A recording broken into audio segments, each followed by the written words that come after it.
ஐந்தாம் தமிழர் சங்க நேயர்கள் அனைவருக்கும் வணக்கம். நவராத்திரி, தசரா இதெல்லாம் கேள்விப்பட்டிருக்கீங்களா? உங்கள் உறவினர்களோ இல்லை உங்கள் நண்பர்களோ நவராத்திரி கொண்டாடுறாங்களா? துர்க்கையை வணங்குறாங்களா? ராமனை வணங்குறாங்களா? ராவணனை பற்றி தெரியாமல் இருக்காங்களா? அப்போ அவங்களுக்கான வீழம் தான் இது. இப்போ இந்த வீழத்தை பார்த்துட்டு இருக்க உங்கள் எல்லாருக்கும் ஒரு கேள்வி. நாம் பண்ணுற செயல்கள்லாம் நம்ம தெரிஞ்சு தான் பண்ணுறோமா இல்லை நமக்கு தெரியாமையும் பண்ணுறோமா? இதில் என்ன சந்தேகம்? நான் ஒரு செயல் பண்ணுறேன்னா எனக்கு தெரிஞ்சு தான் பண்ணுறேன், அதை பற்றி தெரியாமல் எப்படி பண்ண முடியும் அப்படின்னு சொல்லுவீங்க. ஆனால் உண்மை என்னதுன்னா, நாம் செய்யும் பெரும்பாலான செயல்கள் நம்மை ஆண்டு கொண்டிருக்கும் இந்த பிண்டாரிகளால் திணிக்கப்பட்டவை தான். ஒரு எடுத்துக்காட்டு பாருங்க. தமிழர்கள் பலர் பிராமணர்களை வைத்து திருமணம் பண்ணிட்டு இருக்காங்க. ஆனா உண்மை என்னதுன்னா, எந்த தமிழ் குடிகளுமே பிராமணனை வைத்து திருமணம் செய்யும் வழக்கமே இல்லை. இது முழுக்க முழுக்க திணிக்கப்பட்டவை தான். நம்ம டிவி, சீரியல், படங்கள் இதன் மூலமாக இந்த தவறான செயலை திணிச்சிட்டாங்க. இது போல தாங்க நாம் செய்யும் பல செயல்கள் தவறான செயல்னே தெரியாமல் நம்ம செஞ்சிட்டு இருக்கோம். அதில் ஒன்று தான் இந்த துர்க்கை வழிபாடு. இதை பற்றி தெரிஞ்சுக்கிறதுக்கு ஒரு எடுத்துக்காட்டு பாருங்களேன். சாய்பாபா வழிபாடு. இப்போ பல சாய்பாபா கோயில்கள்லாம் இருக்குது. ஆனால் கொஞ்சம் யோசிச்சு பாருங்க, 10-20 வருடங்களுக்கு முன்னாடிலாம் சாய்பாபா கோயில்கள் இருந்துச்சா? அப்போ எப்படி இந்த குறுகிய காலகட்டத்தில் இந்த சாய்பாபா வழிபாடு இவ்வளோ ஃபேமஸ் ஆச்சு? காரணம் இந்த பிண்டாரிகளுடைய அஜெண்டா தான் அது. நீங்கள் நல்லா கவனித்து பார்த்தீங்கன்னா தெரியும். 10-20 வருடங்களுக்கு முன்னாடி தெரு தெருவா சாய்பாபா படம் போட்ட வண்டிகள் வரும். சாய்பாபா பாட்டு போட்டு வட இந்தியர்கள் காசு கேட்பாங்க. இப்பயுமே ஒரு சில வண்டிகள் வரும். நீங்கள் என்னைக்குனாச்சும் யோசிச்சு பார்த்துருக்கீங்களா? இந்த சாய்பாபா வண்டியில் வந்து தெரு தெருவா அலைவாங்க. எந்த வீட்லேயும் அவ்வளோவா காசும் தரமாட்டாங்க. காசு கொடுத்தாலும் பெரும்பாலும் ₹1-2 கொடுப்பாங்க. இவங்களுடைய வாழ்வாதாரத்துக்கு என்ன பண்ணுவாங்க? இவங்களுக்கு பக்தியும் இருக்காது, குளிச்சிருக்கவும் மாட்டாங்க, பழைய துணியை போட்டு காலையிலே கிளம்பி வந்துடுவாங்க. அப்போதைக்கு இந்த வேலையை அவங்க எடுத்து செய்யணும். இது இந்த பிண்டாரிகளுடைய அஜெண்டா தான். இவங்களை எல்லாருமே காசு கொடுத்து தான் செய்ய வைப்பாங்க. நம்ம கொடுக்குற இந்த பிச்சை காசுலாம் இவங்களுக்கு வந்து சாதாரணம். இவங்களுடைய வேலை இந்த சாய்பாபாவை ஒவ்வொரு தெரு தெருவாக போயிட்டு மக்கள் மனசில் பதிய வைக்கணும். 20 வருடங்களுக்கு முன்னாடி அப்படி பண்ணது தான் இப்போ நம்ம தமிழ்நாட்டில் பல சாய்பாபா கோயில்கள் வர்றதுக்கான முக்கியமான காரணமாக இருக்கும். அப்புறம் படங்கள்லையுமே சாய்பாபா பற்றின ப்ரொமோஷன்லாம் இருக்கும். இது போல தான் இந்த துர்க்கை வழிபாட்டையுமே தமிழ்நாட்டில் கொண்டு வந்தாங்க. துர்க்கையுடைய வரலாறு என்ன தெரியுமா? முதல்ல துர்க்கையுடைய வரலாறை முழுமையாக மீட்டு எடுத்தவர் முனைவர் திரு பாண்டியன் ஐயா. என்ன வரலாறுனா, துர்க்கை என்பவள் ஒரு யூத பெண். கர்நாடகாவில் உள்ள உடுப்பியில் வாழ்ந்த இஸ்ரேல் யூதன் பரசுராமனின் மனைவிதான் துர்க்கை. பரசுராமன் தமிழ்நாட்டை கைப்பற்றுவதற்காக என்ன செஞ்சானா, மைசூர் அரசனை வீழ்த்தினான். ஏன்னா மைசூர் அரசனை வீழ்த்தினால்தான் இங்க தமிழ்நாட்டுக்குள்ளே வர முடியும். அவ்வளோ படைபலம் மிக்க மைசூர் அரசனை வீழ்த்தணும்னா நேரடியா இந்த யூதர்களால போர் செஞ்சு வீழ்த்த முடியாது. அதனால சூழ்ச்சி செஞ்சு தன் மனைவியான துர்க்கையை மைசூர் அரசனுக்கு கூட்டி கொடுத்து 9 நாட்கள் மைசூர் அரசனுடன் துர்க்கையை உறவாட வைத்து 10வது நாள் மைசூர் அரசனின் 4 உறுப்பை அறுத்து கொன்றவள் தான் துர்க்கை. இந்த 9 நாளை தான் நவராத்திரின்னு சொல்றாங்க. 10வது நாள் மைசூர் அரசனின் 4 உறுப்பை அறுத்த நாள் தான் விஜயதசமி. இந்த 10வது நாள் பார்த்தீங்கன்னா ராவணனை எரிப்பாங்க. காரணம், இந்த யூதர்கள் இருக்காங்களே, இவர்களை முதல்ல வீழ்த்திய தமிழன் இந்த ராவணன் தான். இந்த துர்க்கையுடைய வரலாறு எவ்வளவு கேவலமான ஒன்றா இருக்குது பார்த்தீங்களா? இப்போ ஒரு சிலர் வந்து கொந்தளிச்சுட்டு போயிட்டு கமெண்ட்லலாம் வந்து வன்மத்தை கக்குவாங்க. என்னங்க உங்கள் இஷ்டத்துக்கு வரலாற சொல்கிறீங்க? துர்க்கை நாங்கள் வணங்குற தெய்வம், அதை எப்படி நீங்கள் தப்பாக சொல்லலாம்? அதுவும் துர்க்கையை கூட்டி கொடுத்தாங்கன்னு சொல்கிறீங்க, மைசூர் அரசனோட உறவாடினாங்கன்னு சொல்கிறீங்க, இதுக்கெல்லாம் ஒரு ஆதாரமும் இல்லாமல் சொல்கிறீங்களே, இதெல்லாம் நாங்கள் எப்படி நம்புறது அப்படின்னு சொல்லுவாங்க. அது எப்படிங்க? பல நூற்றாண்டுகளுக்கு முன்னாடி நம்ம முன்னோர்களை வீழ்த்தி நம்ம எதிரிங்க வெற்றி அடைஞ்சாங்க. அன்றிலிருந்து இன்று வரையும் இந்த யூத பிராமணர்களும் இந்த வடுகர்களும் தான் நம்மளை ஆட்சி செஞ்சிட்டு இருக்காங்க. அப்படி இருக்கும்போது நம்ம ஆதாரங்கள் எப்படி தேடுறது? எல்லா ஆதாரங்களையும் அழிச்சிட்டாங்க. ஓலைச்சுவடிகள் இருக்காது, கல்வெட்டுகள் இருக்காது, பல புத்தகங்களையும் மாற்றி எழுதிட்டாங்க. அப்போ எப்படி ஆதாரம் வேணும்னு கேட்க முடியும்? அப்போ ஒரு உண்மையான ஒரு சம்பவத்துக்கு ஆதாரம் எதுவும் இல்லைன்னா அந்த சம்பவம் நடக்கலன்னு ஆயிடுமா? முனைவர் திரு பாண்டியன் ஐயா அவருடைய சொல்லாய்வு மூலமாகவும் ஆந்த்ரோபாலஜிக்கல் ஆய்வு, வரலாற்று ஆய்வு, புராணங்களிலிருந்து ஆய்வு செய்யறது, திரைப்படங்களை டீகோட் செய்யறது, இதன் மூலமாக தான் இந்த ஆய்வுகள்லாம் செஞ்சிருக்காரு. முற்று முழுதாக எல்லா ஆதாரங்களையும் அழிச்சதுக்கு அப்புறம் மீண்டும் நம்ம உண்மை வரலாறை தெரிஞ்சுக்கணும்னா இதன் மூலமாக மட்டுமே தான் நம்மளால தெரிஞ்சுக்க முடியும். இப்பயும் ஒரு சிலர் சொல்லுவீங்க, இதெல்லாம் ஒரு ஆய்வா? துர்க்கை மைசூர் அரசன் கூட 9 நாள் உறவாடி 10வது நாள் 4 உறுப்பை அறுத்தாங்கன்னு சொல்றீங்க. இஸ்ரேல் யூதனான பரசுராமனின் மனைவி துர்க்கைன்னு சொல்றீங்க. இதெல்லாம் எங்களால் எப்படி நம்ப முடியும்? இப்படிலாம் ஒரு சிலர் சொல்லுவாங்க. இவங்களுக்காக ஒரு சில ஆதாரங்கள் காமிக்கிறோம் பாருங்க.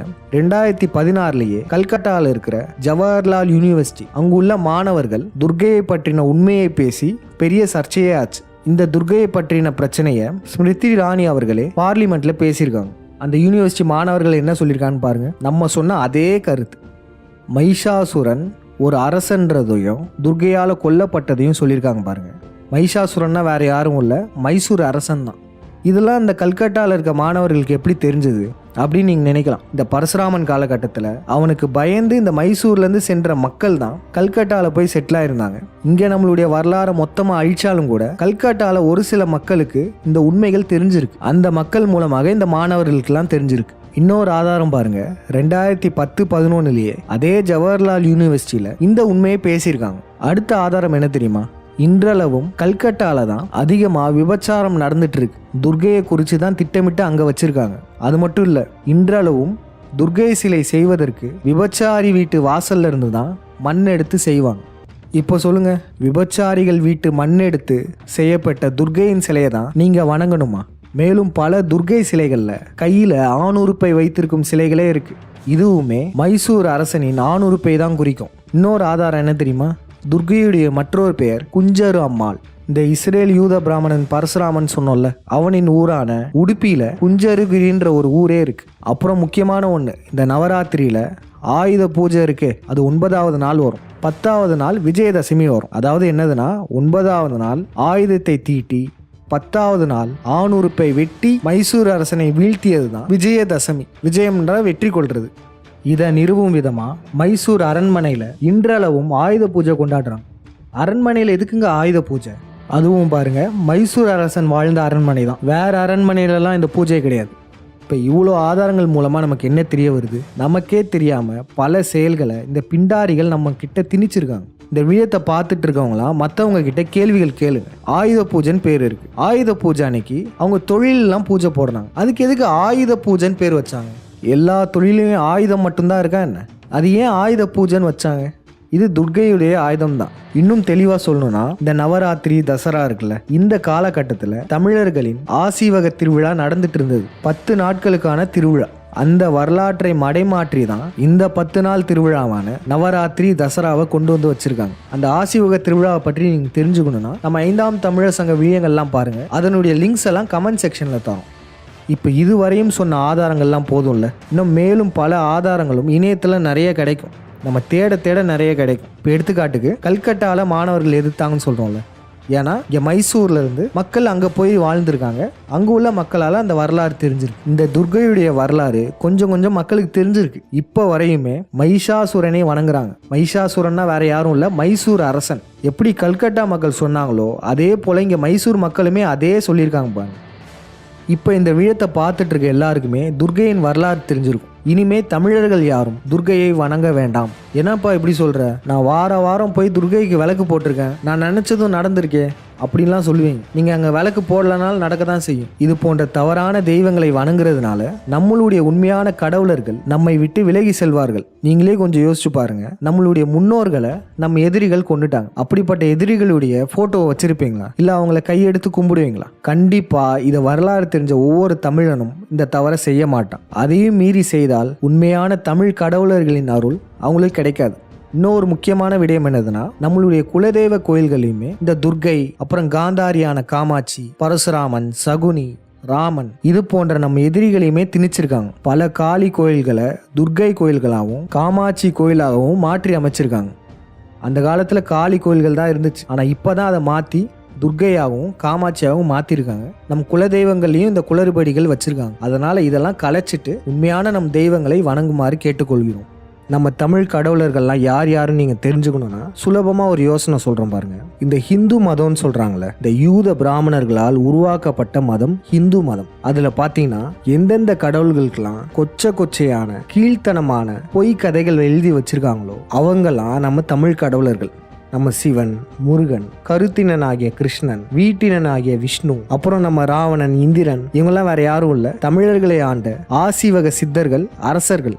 இவங்கள தான் நம்ம கடவுளர்களாக வணங்குறோம். இப்படிப்பட்ட தமிழ் கடவுளர்களுக்கு மட்டும் கொச்சையான வரலாறை எழுதி வச்சிருப்பாங்க இந்த யூத பிராமணர்கள். ஆனா அவங்களுடைய முன்னோர்கள் இருக்காங்கல்ல, இந்த பரசுராமன் சித்தர்களை கல்வேற்றம் செய்து ஆசீவக குருகுலத்தை அழிச்சவன், குழந்தைகளை நரபலி கொடுத்தவன், இவனுடைய கதைகள்னு பாத்தீங்கன்னா நல்ல கதைகளா இருக்கும். கல்விக்கான கடவுளா இந்த பரசுராமனை வச்சிருப்பாங்க. இது போலதான் இந்த துர்க்கை புனிதமான கடவுளா பார்ப்பாங்க. அப்புறம் சகுனி, காந்தாரி அப்படின்னுலாம் இவங்களுடைய முன்னோர்கள் இருக்காங்கல்ல, அவங்களுக்கெல்லாம் நல்ல புனிதமான கதைகளை வைப்பாங்க. தமிழ் கடவுளர்களுக்கு வக்கிரமான கதைகளை வச்சிருப்பாங்க. இதை வச்சே தெரிஞ்சுக்கலாம் யார் யார் தமிழ் கடவுளர்கள், யார் யார் நம்ம எதிரிகள்னு. முக்கியமா இந்த ஹிந்துத்துவான்னு சுத்திட்டு இருப்பாங்கல்ல, இந்த யூத பிராமணர்களும் அவங்களுடைய அடிவருடிகளும் ஹிந்து மதத்தை காப்பாற்றணும்னு சொல்றாங்கல்ல, அவங்க கிட்டலாம் கண்டிப்பா இந்த கேள்விகளை கேட்கணும். இந்த யூத பிராமணர்களும் சரி இல்லை அவங்களுடைய அடிவருடிகள் இந்த விழயத்தை பார்த்துட்டு துர்க்கையுடைய உண்மை வரலாறை பார்த்துட்டு பொங்கி வருவாங்க. கமெண்ட் செக்ஷனில் வந்து கதறுவாங்க, இல்லை நேரடியாக வருவாங்க. அப்போ இந்த கேள்விகளெல்லாம் கேட்டுடலாம். மீண்டும் அடுத்த விழயத்தில் சந்திப்போம். நன்றி, வணக்கம். இருங்க, இனிமே தான் சம்பவமே இருக்கு. இந்த 10வது நாளான தசரா அன்னைக்கு ராவணனை எரிப்பாங்க. ராவணன் யாருன்றது இந்த விழயத்தில் பார்க்க போகிறோம். ராவணனை எரிப்பது சரியான்றதையும் நம்ம தெரிஞ்சுக்க போகிறோம். நீண்ட நாட்களாக ராவணன் அசுரன், அரக்கன், சிங்கள அரசன் அப்படின்லாம் சொல்லிட்டு இருந்தவங்க எப்போ ராவணன் ஒரு தமிழன் மக்களுக்கு தெரிய ஆரம்பிச்சதோ அப்போ என்னதான் பண்ணாங்க, அப்படியே பிளேட்டை மாற்றி போட்டாங்க. ராவணன் கெட்டவன் தான், ஆனால் அவனும் பிராமின் தான்ப்பா. ராவணன் யார் தெரியுமா? சுத்தமான தமிழ் பிராமணன். சுத்தமான தமிழ் பிராமணன். அவன் பிராமணன் அப்படின்னு பிளேட்டை மாற்ற ஆரம்பிச்சாங்க. காரணம், தமிழர்கள் விழிப்படைய ஆரம்பிச்சிட்டாங்க. இப்படியே போச்சுன்னா நம்ம மாட்டிப்போம். அதனால இத்தனை நாள் அரக்கன்னு சொன்ன ராவணனை நாமளே சொந்தம் கொண்டாடிடுவோம்னு சொல்லிட்டு ராவணன் ஒரு பிராமணன் சொல்ல ஆரம்பிச்சிட்டாங்க. Rama is Kshatriya, Krishna is Yadava. In fact, Ravana is Brahmin. But truth is that Ravan also is a northerner. He was born near Noida. Yeah. இவங்க சொல்றாங்கல்ல ராவணன் பிராமணன். ராவணன் ஒரு பிராமணன் தான். பிராமணன் என்றால் பேரமணன்.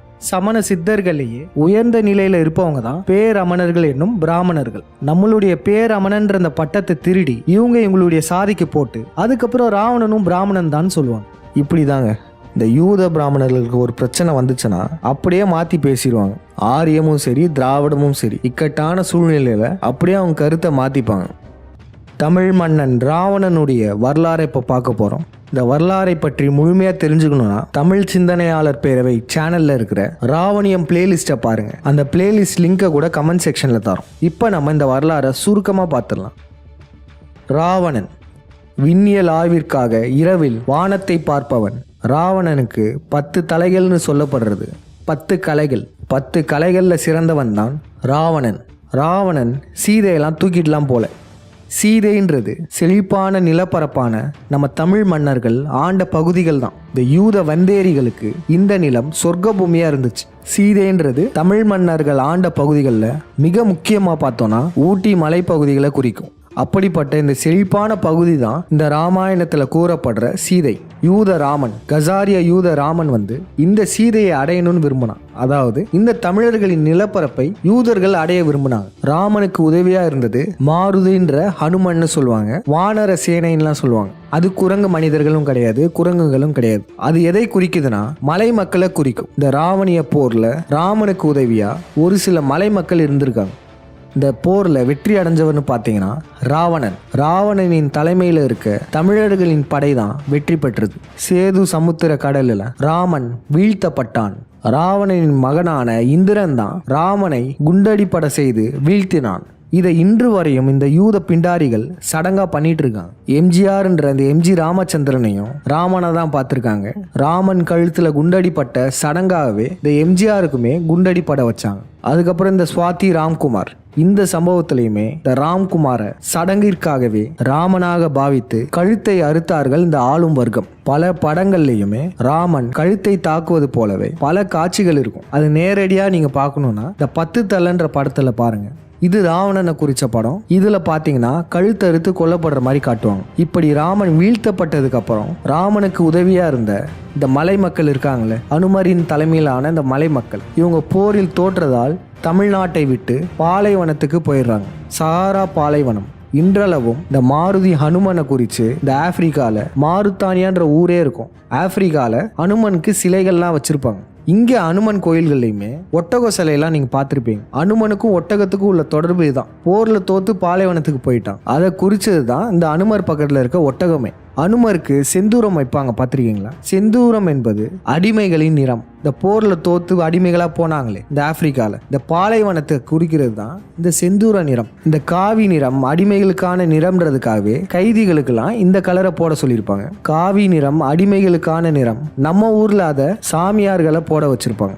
ஆன்மீகத்தின் நிறம் என்பது வெள்ளை தான். காவி நிறம் கிடையவே கிடையாது. இந்த ராவணன், இந்திரன், கும்பகர்ணன் இவங்களால வீழ்த்தப்பட்டவன் தான் இந்த ராமன். ஆனா இந்த வரலாற்றை அப்படியே மடைமாற்றி போர்ல ராமன் வெற்றி அடைஞ்ச மாதிரி காமிச்சிருப்பாங்க.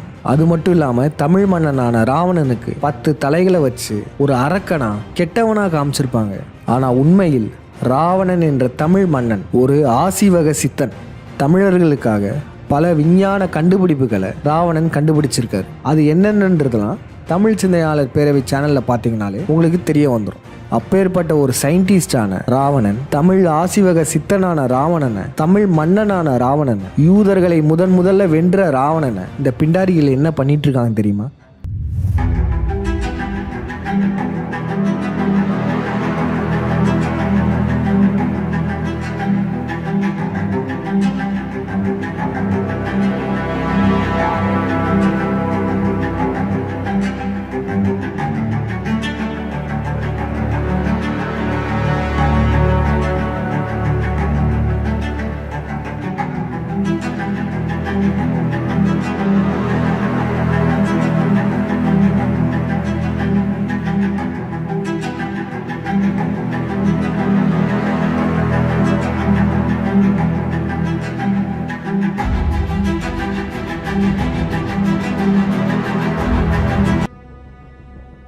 வருடம் ராவணனை எரிச்சிட்டு இருக்காங்க. நீங்க நல்லா யோசிச்சு பார்த்தீங்கனாலே உங்களுக்கு தெரியும். இப்போ இந்த வரலாறுலாம் இப்போ நீங்க தெரிஞ்சுக்கிட்டீங்க. ஆனா இது தெரிஞ்சுக்கிறதுக்கு முன்னாடியே, உங்களுக்கு ராவணன் யாருன்னு தெரிஞ்சுக்கிறதுக்கு முன்னாடியே ராவணன் மேல ஒரு ஈர்ப்பு இருந்திருக்கும். ஒவ்வொரு தமிழனுக்குமே ராவணன் மேல ஒரு ஈர்ப்பு இருக்கும். காரணம், ராவணன் ஒரு பச்சை தமிழன். இந்த கசாரிய யூத ராமனால ராவணனை வீழ்த்த முடியல. அதனால ஒவ்வொரு ஆண்டுமே நம்ம தமிழ் கடவுளான ராவணனை இப்படி கொன்னுகிட்டு தான் இருக்காங்க.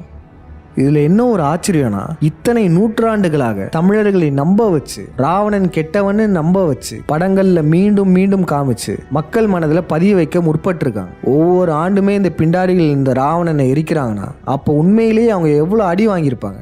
இவங்க தமிழ் மன்னன் ராவணன் கிட்ட வாங்கின அடியை மறக்க முடியாதல தான் இப்படிலாம் பண்ணிட்டு இருக்காங்க. ஆனா இது சத்தியுகம், ராவண இந்திரனை குறித்த மீன யுகம் நடந்துட்டு இருக்கு. இந்த யுகத்துல தமிழர்கள் பலருக்குமே ராவணனை பற்றிய உண்மை தெரிய வர ஆரம்பிச்சிருக்கு. இப்ப இந்த விழயத்தை பார்த்துட்டு இருக்க ஒவ்வொரு தமிழனும் இந்த விழயத்தை பார்த்துட்டு கடந்து போயிடவே கூடாது. இதற்கு மேல நம்ம பொறுமையா இருந்தோம்னா இது நம்ம முன்னோரான ராவணனுக்கு செய்யக்கூடிய மிகப்பெரிய துரோகம். முதல்ல யூத ராமனை வெற்றி அடைஞ்சவன் தமிழ் மன்னன் ராவணன். அவரின் புகழை நம்ம இந்த உலகம் முழுக்க பரப்பணும். மீண்டும் அடுத்த விழயத்தில் சந்திப்போம். நன்றி, வணக்கம்.